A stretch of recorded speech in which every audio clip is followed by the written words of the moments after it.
This is a Founding Media podcast.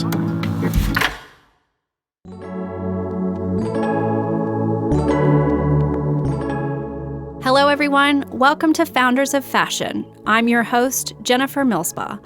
I'm the CEO of Aesthetic Ventures and the Austin Fashion Initiative. On this podcast series, I take you inside emerging fashion businesses to explore entrepreneurship in practice. Today, we are in discussion with Otto, the founder of League of Rebels, a local menswear label and shop based here in Austin, Texas. What I love about what Otto has created is how polished his brand is right out of the gate, and he's doing an amazing job of not only filling a gap in the Austin market of menswear, but also, because his brand is so polished, I believe building that market as well. Take a listen to hear for yourself about building the League of Rebels brand.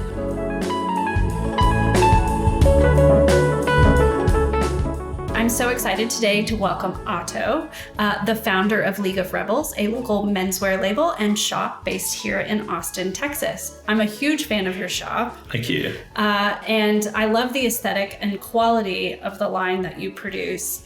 And you're selling suits in Austin, which is notoriously a casual city. So we're here today to hear your story of how you came to launch League of Rebels. And so let's start there. How did you launch League of Rebels and why launch suits in Austin? Well, thank you very much for having me, firstly. Launched League of Rebels because initially as a branding project. Started out wearing obviously the same way I dress today. Started out in school, and I studied international business, marketing, branding, international economics. But before I picked up marketing, I used to be strictly on the analytical side. Fell in love with marketing in my last year of college, and then decided to go after that degree. And League of Rebels became my marketing and branding project. In college? Yes. That's awesome. So I love the name. How did you come up with the name? So I'm a military brat. It's wrapped around my personal story, so it's more difficult to replicate. Okay. Which I think is the best way to go. Well, and it's always nice when things are connected to who you are. True. Yeah. True. But being a military brat and then traveled a lot, lived in different countries, and I wanted something militia sounding, firstly, and then to also extend that, I ended up in Ukraine for college.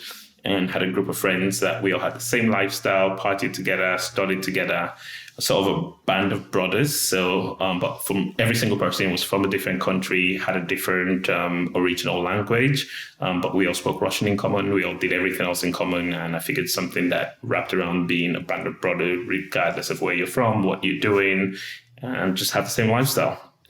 That's amazing. So how did you end up in Austin?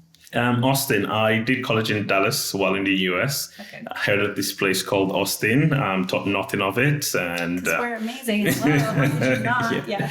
And it took me about 5 years until I first got to come to Austin for an event. And the minute we got off Highway 35, we were blown away. So liked it from then on. Visited at least once a year. And about 4 years after that, we were living in LA. Time to make a move, time to build a brand. Figured, let's go to Austin. That's awesome. Okay, so go fill us in on kind of what your product line is and how you came to develop that. So now we're in a much better place where it's spread across formal suiting and casual. Initially, we started as a strictly suiting company, but with growing the brand, coming face to face, we realized that we need more products.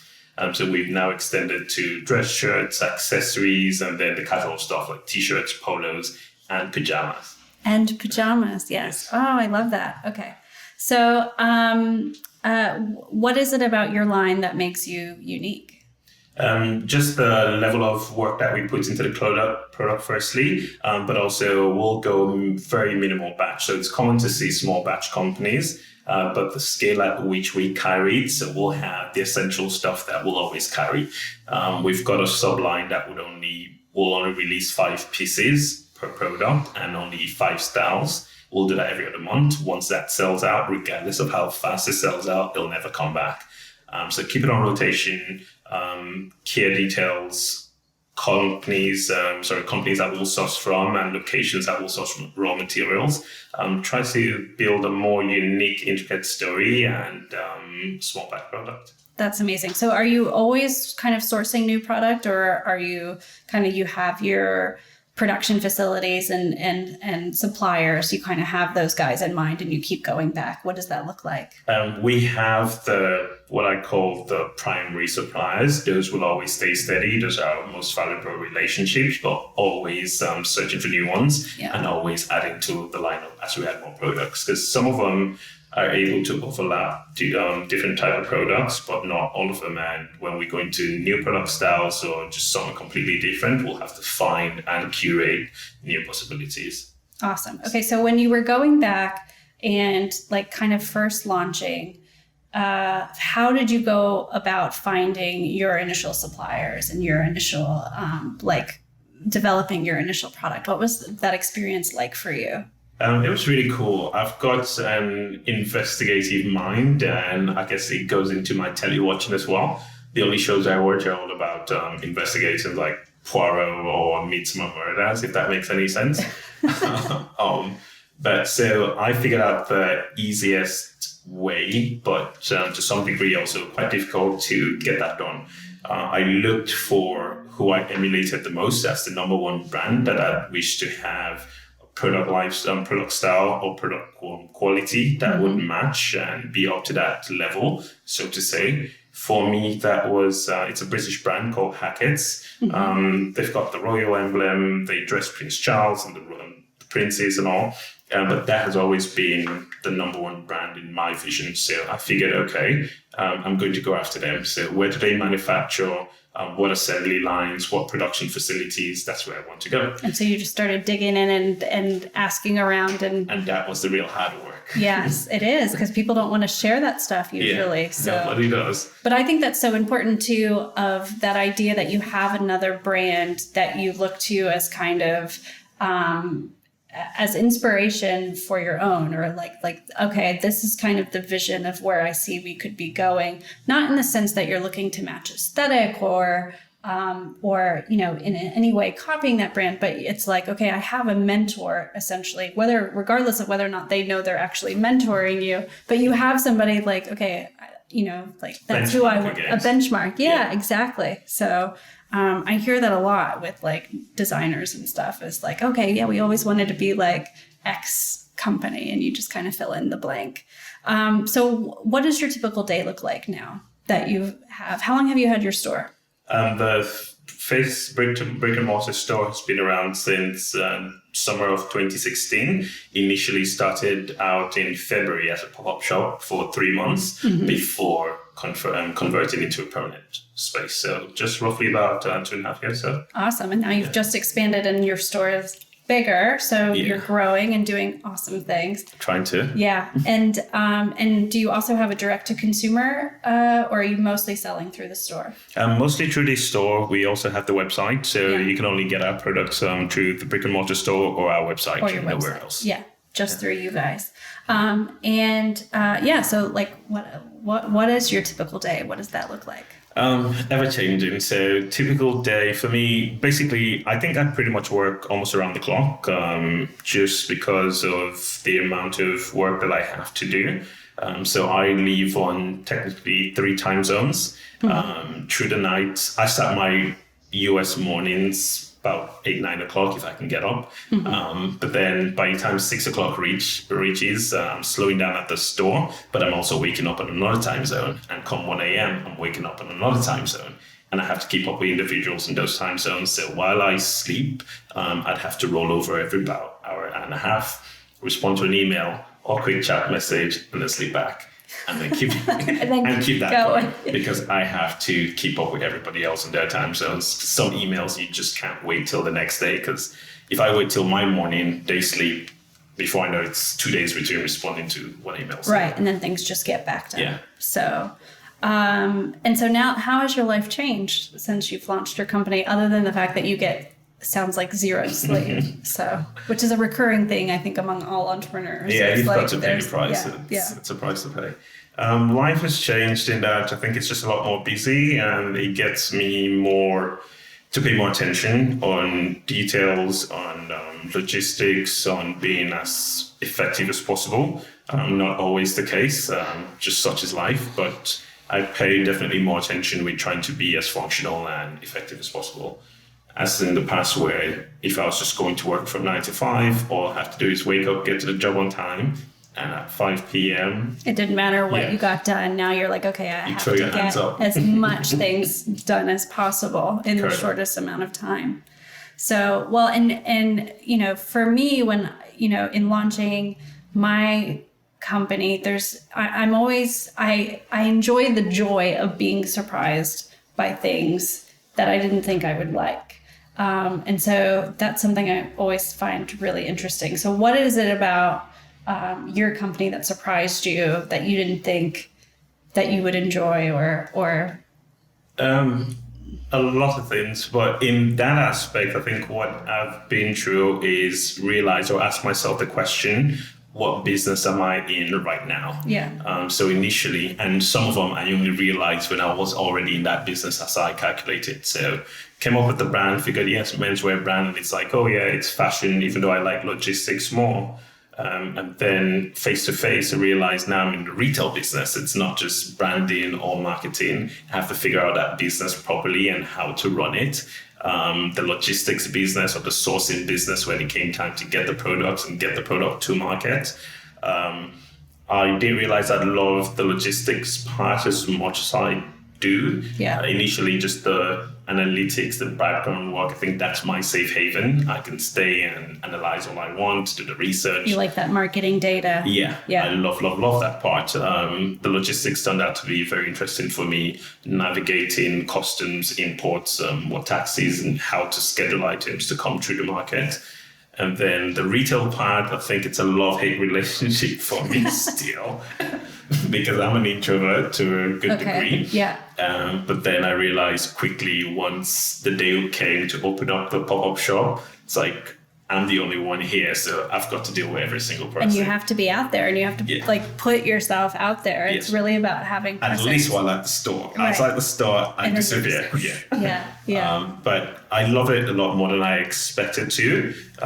It's still there's still some work to it, so to say. But just, you know, hanging out with people, talking with them, explaining the brand or the product to them and making friends out of that.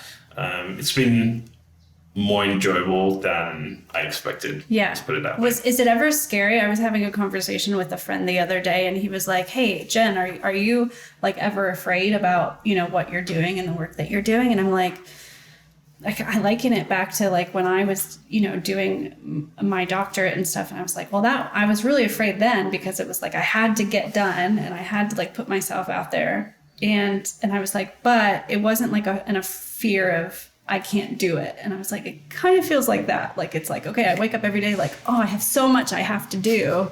And you almost feel like drowning in it. And then you like go forward. And so do you ever, like that first day of that first opening your doors, what was going through your mind? So many things I don't even fully recall, but definitely so trying to, you know, wonder, how do I get through this? What do I say to people once they work in? How do I address them?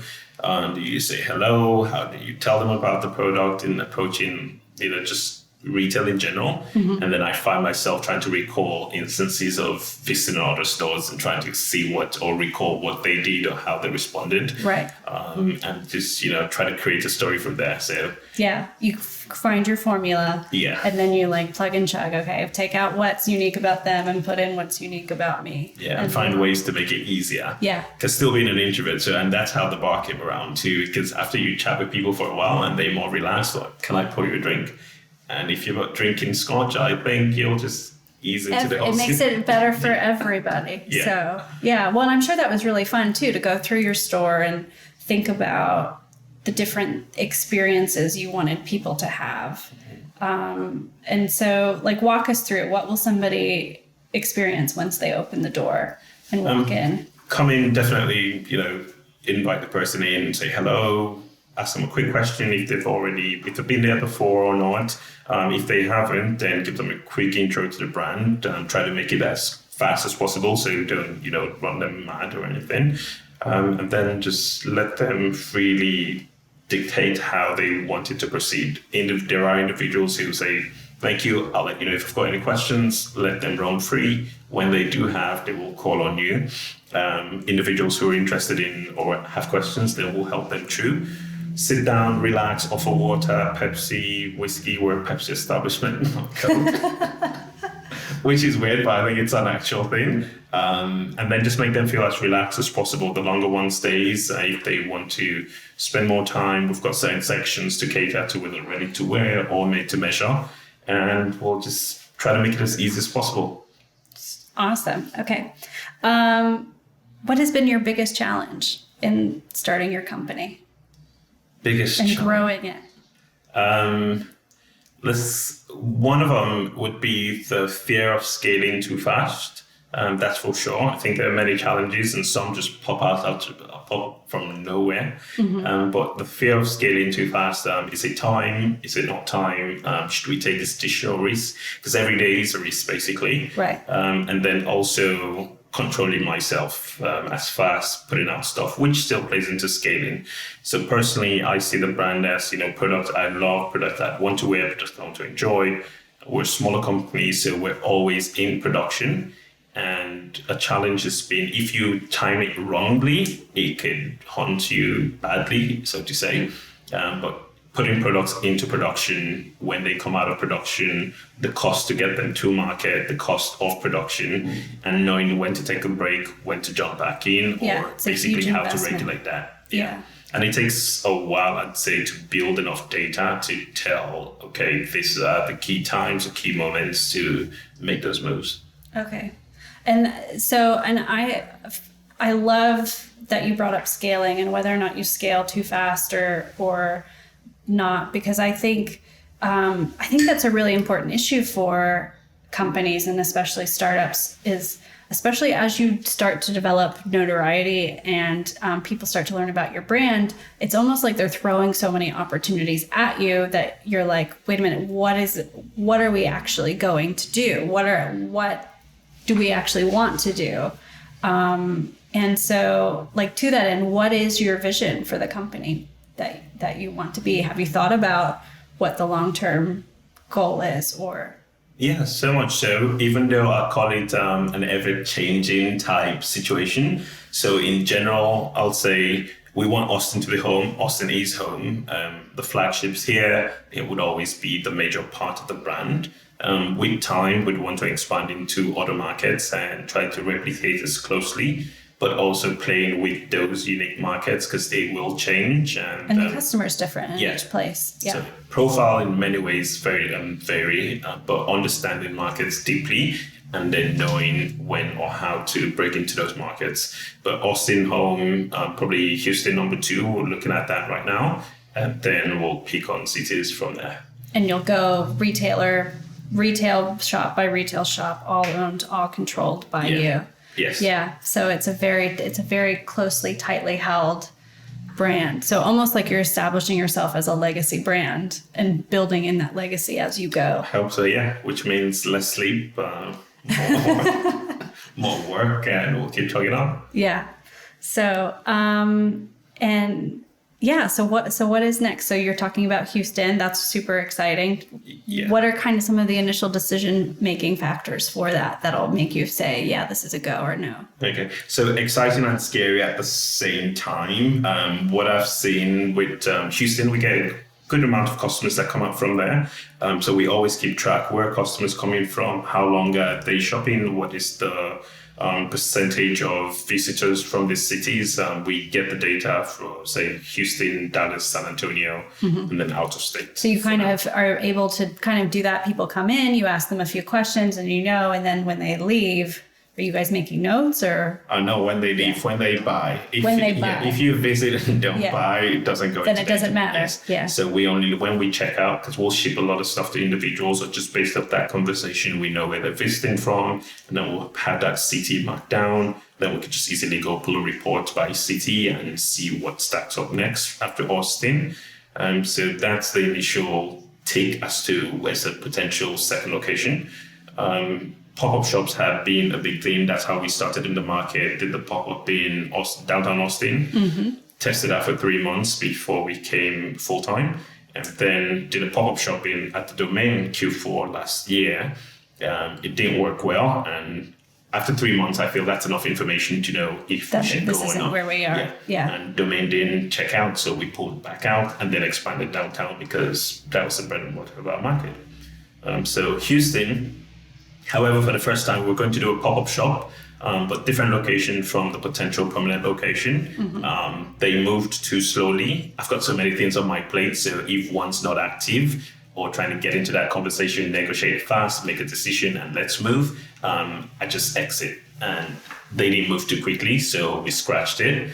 And we'll just go all in downtown because there's other data and research that I've been doing for quite some time that I think highlights that, basically greens the project to move forward. Right. Well, and I love that there's so much. I'm such a research geek. That's what I like about you.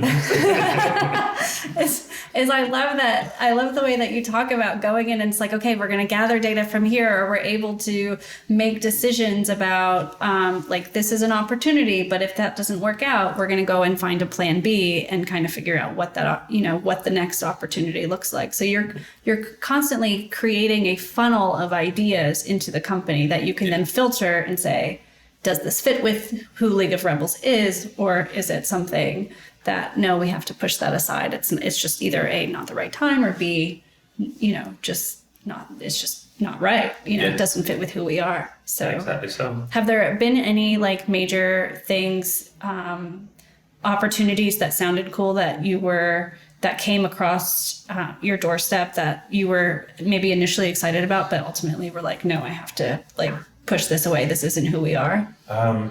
Not quite, not yet. Maybe I just jump for everything and find a way to make it work. Right. But I wouldn't. I can't think of any. I don't think so. Not quite yet. Not quite yet. So it might happen eventually. What inspires you? Good question. What inspires me? I like just the need and want to establish something that is independent of oneself. Yeah. And also to be able to build. I think my goals are quite simple, really. I've got a small family and want to establish something great for my family and just keep it right. So I'd say my family. Yeah. Oh, I love that. So before I ask my last question, where can people find you? Downtown Austin, 2nd Street District, 411 West 2nd Street, as well as our website, www.leagueofrebels.com. Awesome. And one fun question we're asking our folks, what is one fashion life hack that you recommend, or a fashion tip? Fashion tip, what would be closest in my mind would be just establishing what your style or aesthetic is. So for me, this all came about as a school uniform in the first place. And I joke around, if you catch me on any given day, wearing my school uniform in the past, just colors change in fabrics. So I'd say find an identity and just stick to it. I don't have to think about too much. It's the same type of products I'll pick every day. Just pull a new one and keep going. So less time, way more functional and effective, but just figure it out. For me, it's school uniform. You are Otto. Singularly.